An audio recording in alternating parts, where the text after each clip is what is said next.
Assalamualaikum warahmatullahi wabarakatuh. Halo semuanya, perkenalkan namaku Putri Syaila Azahra dengan NIM 2311642 dari Prodi Ilmu Pendidikan Agama Islam, Fakultas Pendidikan Ilmu Pengetahuan Sosial, Universitas Pendidikan Indonesia. Kali ini aku akan membahas mengenai Islam di United Kingdom untuk memenuhi mata kuliah Sejarah Peradaban Islam di bawah bimbingan Bapak Dr. Saiful Anwar.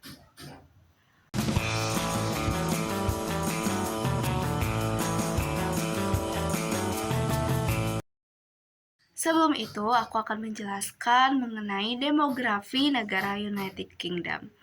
Menurut Ensiklopedia Nasional Indonesia, Inggris ini dikenal dengan nama resmi Great Britain, dengan ibu kotanya di London. Kepala negaranya dipimpin oleh seorang ratu dengan bentuk pemerintahan monarki konstitusional yang dipimpin oleh Perdana Menteri.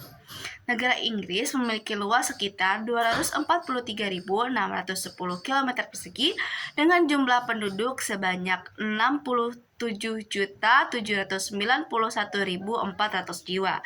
Diperkirakan pertumbuhan penduduk sekitar 0,53% pada tahun 2022. Angka kelahiran di Inggris tercatat 13,5 dan angka kematiannya 12/10 penduduk. Secara umum, keadaan alam di Inggris cukup terbilang subur. Tanahnya terhampar landai dari utara ke selatan, bahkan barat ke timur. Terdapat puncak tinggi yang merangkai Inggris dari utara ke selatan, yakni puncak Scafell Pike yang memiliki tinggi sekitar 1.000 meter membentang di pegunungan Pennine. Di samping itu, kondisi daerah pesisir juga tergolong subur dan kebutuhan air yang terpenuhi berasal dari dua sumber utama, yakni ada Sungai Thames dan Severn.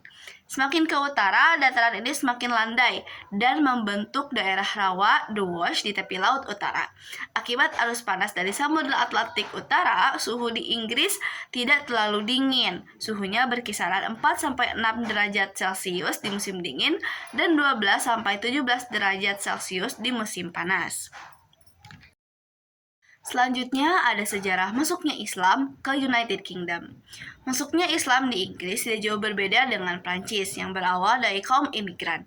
Namun setidaknya proses masuknya Islam ini dibagi menjadi dua fase, yakni yang pertama ada fase seperti yang telah dijabarkan oleh Ataullah Siddiqui yang dikutip oleh Hashim Aidid di tahun 1869, bahwasanya hal ini berakibat langsung pada pelayaran dan perdagangan yang dilakukan oleh para imigran, sehingga membuka peluang terjadinya hubungan langsung antara Eropa dengan Asia dan Afrika. Para pekerja Yaman yang timbul sangat mendominasi kegiatan perdagangan. Mereka berlayar ke Inggris dan menetap di kota Cardiff, Liverpool, dan lain sebagainya. Di samping itu, imigran dari India pun turut andil dalam aktivitas ini. Meski pada saat itu status negara India masih sebagai negara jajahan Inggris, tapi India mampu berperan sebagai pondasi-pondasi Islam di tanah Inggris.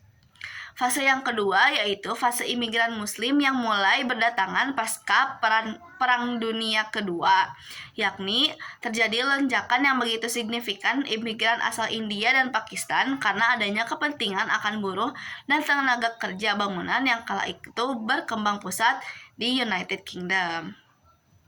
Sumber lain mengatakan bahwa sejak awal pembuat peta dunia berkebangsaan Arab Muslim, yakni Muhammad bin Musa al-Khwarizmi, telah mengenal betul Kepulauan Inggris. Bahkan dalam kitabnya, beliau telah menuliskan beberapa tempat yang berlokasi di Inggris. Selanjutnya ada jejak-jejak peradaban Islam di United Kingdom. Terdapat 5 masjid tertua di Inggris diantaranya. Yang pertama ada Masjid 8 Brookham Terrace di Liverpool. Masjid ini merupakan masjid yang pertama kali didirikan di Inggris sekitar tahun 1889 oleh William Herrick William yang merupakan seorang mu'alaf pertama di Inggris pada tahun 1887. Pada mulanya masjid ini digunakan oleh para pedagang kaya di Liverpool yang kemudian dialihfungsikan oleh William sebagai Liverpool Muslim Institute yang digunakan sebagai masjid, perpustakaan, ruang baca, museum, dan juga ruang kuliah. Selanjutnya ada Masjid Jami di Brick Lane, London. Masjid ini terletak di London Selatan, tepatnya di Brick Lane. Bangunan ini merupakan hasil peralihan fungsi dari tempat beribadah markas Society for Propagating Christianity di antara orang-orang Yahudi. Hingga dibukakannya bangunan ini sebagai masjid dengan berbagai perubahan yang terjadi, salah satunya pembangunan menara setinggi 29 meter. Selanjutnya ada Masjid Shah Jahan di Woking. Masjid Shah Jahan atau Mahakarya Orientalisme Victoria yang ditemukan di Woking dibangun oleh William Chambers sekitar tahun 1889. Dibantu oleh Dr. Leitner, yakni seorang pakar bahasa Hungaria Yahudi yang masuk Islam setelah bekerja di India. Desain bangunannya terinspirasi dari Mughal yang tempatnya berdampingan dengan tempat pemakaman umat Muslim yang dibangun pada tahun 1917 untuk para tentara yang tewas selama Perang Dunia Pertama. Yang keempat ada Masjid Fazal di Southfields, London. Masjid ini merupakan salah satu masjid tertua yang ada di Inggris. Letaknya berada di pinggiran kota London, Southfields. Dibangun oleh komunitas Muslim Ahmadiyah berdasarkan desain Mawson dan putranya pada 1925. Sama seperti Masjid Shah Jahan, bangunan Masjid Fazal juga terinspirasi dari bangunan Mughal, terutama pada bagian kubah, hanya saja sedikit dengan tambahan sentuhan modern. Dan yang terakhir ada Masjid Regent's Park di London. Seiring berjalannya waktu, masyarakat minoritas Muslim di Inggris mulai memiliki hubungan erat selama abad ke-20. Bahkan penggalangan dana untuk pembangunan masjid pun sempat dilakukan pada tahun 1908. Hal ini juga didorong oleh jasa orang-orang Muslim yang terlibat pada Perang Dunia ke-1. Pada akhirnya, pemerintah Inggris memberikan bantuan dana untuk pembangunan masjid di London pada tahun 1940 setelah banyaknya penolakan mengenai izin perencanaan pembangunan. Selanjutnya ada tokoh dan organisasi Islam di United Kingdom. Yang pertama ada tokoh-tokoh. Tokoh yang terkenal di United Kingdom, yang pertama ada Syekh Abdullah William yang hidup pada tahun 1856 sampai 1932. Syekh Abdullah William ini pemilik asli dari nama William Henry William yang merupakan seorang pengacara yang berasal dari Liverpool. Beliau memeluk agama Islam sejak 1887 atau sekitar 31 tahun usianya. Ketika selesai kunjungan dari Maroko, beliau mengganti namanya menjadi Abdullah. Ia mengklaim bahwa dirinya merupakan orang pertama yang memeluk Islam pada saat itu. Kedatangannya sangat berpengaruh terhadap perkembangan Islam di Inggris. Semenjak beliau pindah ke Inggris, beliau menjadi seorang ulama, seorang imam, juga seorang pengajar Islam yang paling bersemangat di dunia barat. Pada tahun 1894, Sultan Abdul Hamid II mengangkat beliau sebagai seorang Syekh al-Islam di Inggris. Beliau menjadi juru bicara terkemuka untuk Islam di berbagai media dan keberadaannya diakui oleh umat Islam di seluruh dunia. Yang kedua ada Marmaduke Pitkal. Marmaduke Pitkal ini merupakan pemilik asli dari nama William Pitkal, lahir pada tanggal 7 April 1875. Ketika usianya menginjak 18 tahun, ia melakukan pelayarannya ke Port Said yang merupakan bandar pelabuhan di timur laut Mesir. Perjalanannya dilakukan selaras dengan keinginannya untuk mempelajari agama Islam. Lama belajar Islam, ia mulai fasih berbahasa Arab, dan Khalifah Turki Utsmaniyah menawarkan kepadanya untuk mempelajari kebudayaan Timur.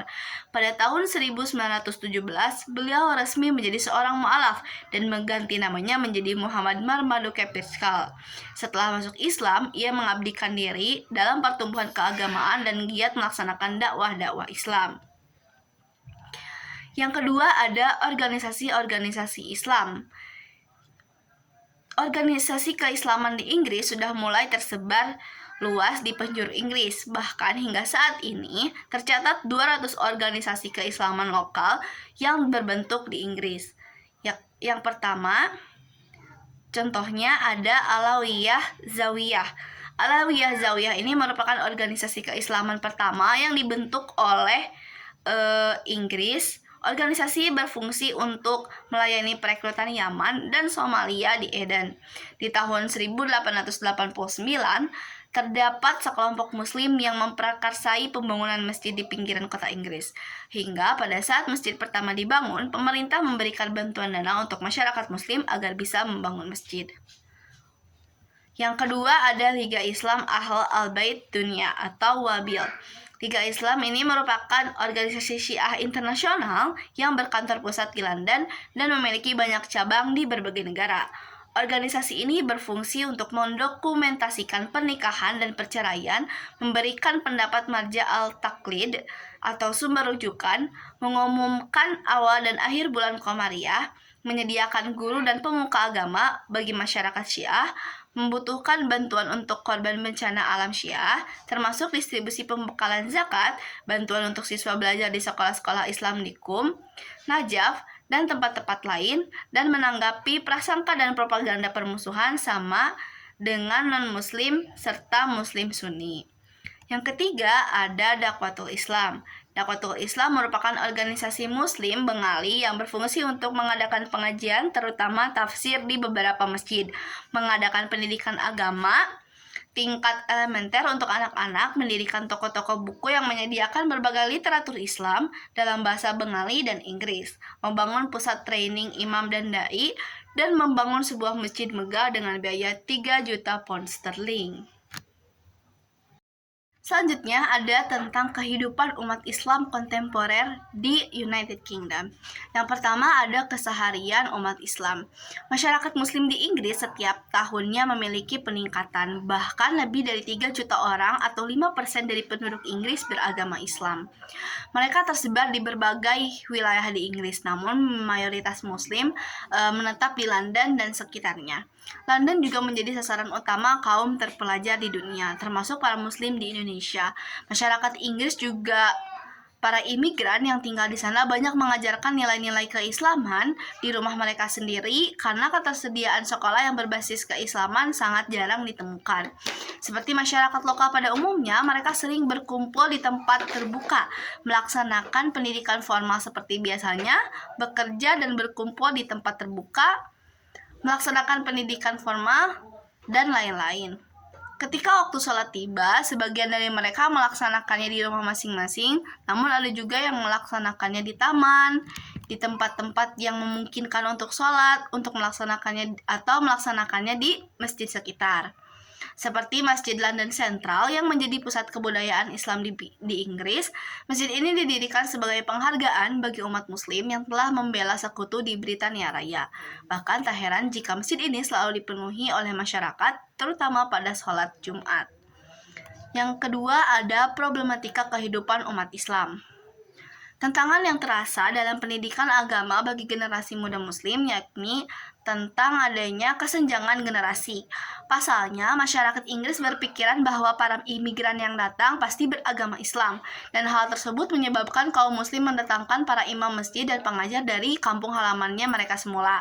Kekhawatiran tersebut merupakan kekhawatiran yang muncul karena takut kehilangan pengajar agama bagi anak cucu para imigran di Inggris nantinya.